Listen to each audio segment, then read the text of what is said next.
Պարոն Կարապետյան, նախ ձեր տարեդարձն ենք շնորհավորում եւ զգացիք, որ թեվակողել ենք 4-րդ հանրապետություն, այսօր Փաշինյանը հայտարարել է, որ թեվակողում ենք 4-րդ հանրապետություն, երրորդն էլ կոնֆլիկտներով է եղել, հիմա խաղաղությունով ենք սկսում այդ հանրապետությունը։ Փաշինյանը մեզ կհասցնի 10-րդ հանրապետություն նույնպես, դրա համար մենք պետք է չթողենք իրեն։ Այսինքն վտանգներ եք տեսնում այդ համարակալման մեջ։ Իհարկե, դուք չեք տեսնում։ Եթե մեր հողերը հանձնելով հռչակենք հանրապետություններ, դրանք կասենք, ես մի անգամ ասել եմ Լոռվան։ Այնտեղ կանգնելու ենք։ Պարոն Կարապետյան, ասում եք Փաշինյանին հեռացնելու գաղտնի պլան ունեք։ Այդ պլանի հետ կապված ինչ քննարկումներ են տեղի ունենում, հանդիպումներ ունեցել եք այլ ուժերի հետ։ Այդ պլանների հետ կապված ուժերի հետ հանդիպում պետք չէ։ Մենք էլ ունենք գաղտնի պլան, Փաշինյանն էլ ունի գաղտնի պլան իրեն հեռացնելու։ Ինքնին արդյունքներ երբ կտեսնենք, պարոն Կարապետյան։ Ինձ թվում է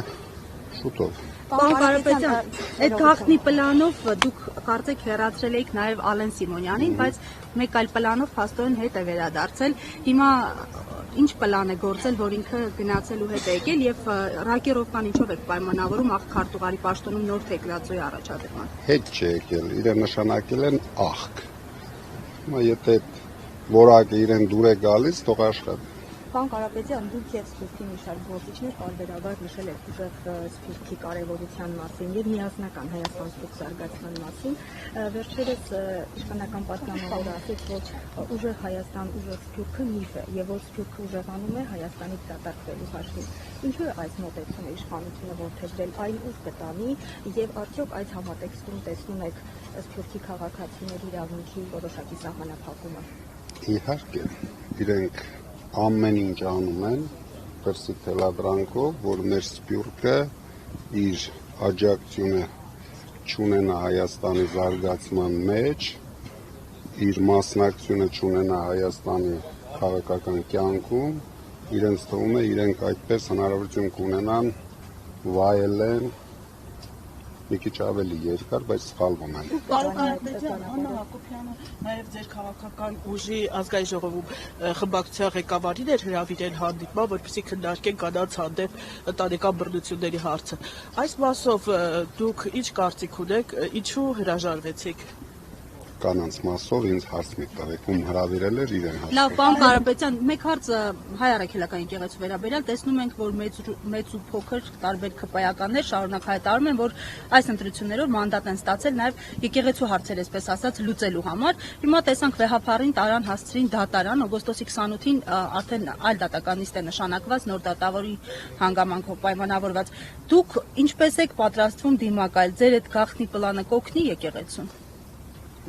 Դա մտնում է Փաշինյանի իրեն հեռացման գաղտնի պլանի մեջ։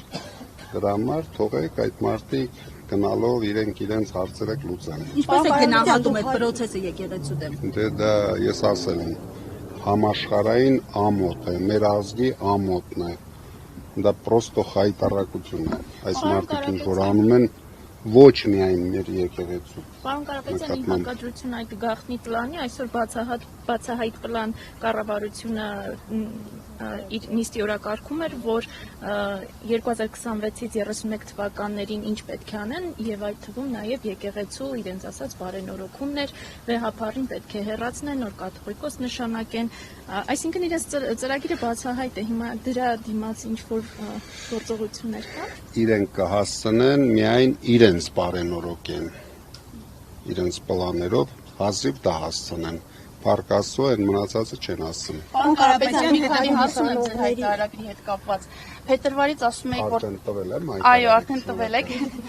Փետրվարից ասում եք, որ տնային կալանքի պայմաններում անհնար է հայտարարագիրը ներկայացնելը, բայց փաստորեն կարողացել եք, ոնց է ստացվել։ Որ կարողացել եք հայտարարագիրը ներկայացնել տնային։ Վարդևանյանին հարցրեք, ինքն էր դրանով զբաղվում։ Այնտեղ մի անշարժ գույք եք ընդհանրապես հայտարարել Հայաստանում 1989 թվականին ձեռք բերված ու մեկ Volvo 1992 թվականին ձեռք բերված։ Ինչ ունեմ դա։ Դուք միայն այդ անշարժ գույք ունեք Հայաստանում մեքենա։ Պարոն Կարապետյան, իսկ ժողովի լիստային հետևում եք, օրինակ Էդգար Ղազարյանը իսկապես խախտել էր այդ բարեվարկության կանոնները։ Էդգար Ղազարյանը տաղանդավոր հայ քաղաքական գործիչ է։ Դուք ամեն օր կտեսնեք դա, տեսնում եք եւ կտեսնեք դա։ Իսկ առհասարակ ինչպես է գնահատում ձեր թիմի աշխատանքը։ Ինձ թվում է բոլորն են լավ գնահատում, ես նույնպես։ Պարոն Կարապետյան, եկեք դուք տեսնեք, որ Էդգար Ղազարյանի ներողություն ձեր թիմը չպաշտպանեց ի սկզբանե, դա ինչպես եք մեկնաբանում։ Էդգար Ղազարյանին, մեր թիմը առաջերտին Էդգար Ղազարյանը պաշտպանելու կարիք չուներ,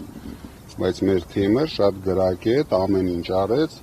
որ կոնֆլիկտ չդառնա։ Պարոն Կարապետյան, երեք Դավիթ Ղազարյանի միջադեպի հետ կապված ինչ կասեք, Դավիթ Ղազարյանին դուրս հրավիրեցին նիստերի դահլիճից, ինչ է տեղի ունեցել ձեր գնահատման, որ այդպես վարվեցին։ Մեր ֆրակցիան արդեն արձագանքել է դրան եւ շատ ճիշտ արել է։ Զղջացել էին Վահագն Ալեքսանյանն այսօր ասաց։ Դե զղջալու բանը, զղջալու։ Իրենք ամեն ինչի համար պետք է զղջան։ Պարոն Կարապետյան, նաև Քանի որ շատ ապօրինություններ են անում, բոլորը պետք է հերթով զղջան։ Իրենք գիտեն, որ մենք մի քիչ ներողամիտ մարդիկ ենք, կարող է մի քիչ ներողամիտ լինել։ նույն համատեքստների ձեր թիմակիցները բարբերաբար դեռ կարողանում են քաղաքակիրթ աշխատել, ինչպես սկզբում պայմանավորվել էին։ Ինձ թվում է դեռ այո, կարողանում են։ նույն համատեքստում մի հարց էլի։ Սուր լինելու է, բայց կանոնների մեջ լինելու են։ Երբ որ Նարեկ Կարապետյանին դիմում են իշխանական պատգամավորները, հաճախ ձեր եղբորն են հիշատակում եւ նաեւ ձեր իշխանությունը կապում են նախորդ իշխանությունների հետ։ Ինչու է այս մարտավարությունը ընտրել, ինչպես նաեւ ձեր թիմակիցները հաճախ դժգոհում են դիմում ելույթներ ընդհատելու հարցում։ Այս իրավիճակում բարեվարկությունը ինչքան երկար կպահեք։ Հասկանում եք, իրենք մեր նկատմամբ տարիներ շարունակ, տարուց ավել արդեն այս բռնություններով, այս ռեպրեսիաներով ոչ մի բան ասելու, ոչ իրավունք ունեն, ոչ էլ ինչ-որ բան կարողացել են հայտնաբերեն իրենց համար։ Դրա համար գնում են իմ եղբոր դաշտ, բայց իրենք չեն հասկանում, որ իմ եղբայրը ամեն ինչ արել է, իր ամբողջ ունեցվածքը այն ժամանակ նվիրել է բարեգործության, իմ եղբայրը մի մարզում միայնակ ավելի շատ ձայն է հավաքել, քան իրենց ամբողջ կուսակցությունը Փաշինյանի գլխավորությամբ։ Պարոն Կարապետյան, Այսինքն իրենք ինչ խոսելու բան ունեն։ Բան չունեն, դրա համար ինչ-որ հանրապետական կուսակցություն ուզում են մեզ էլ տանեն այդ դաշտ, որ ինչ-որ թեմա մեր շուրջը կարողանան արծարծեն կամ ինչ-որ խոսույթներ։ Բայց մյուս թեման, որ արծարծվում է ձեր շուրջ, շարունակ ռուսական այսպես ազդեցությունն է, շարունակում են ասել ամբիոնից նաև, որ ռուսական այսպես հետախուզությունից տվյալներ կան ձեր մասին եւ այլն, որ աջակցություն եք վայելում, ի վերջո ունեք աջակցություն։ Ես հարգանք ունեմ,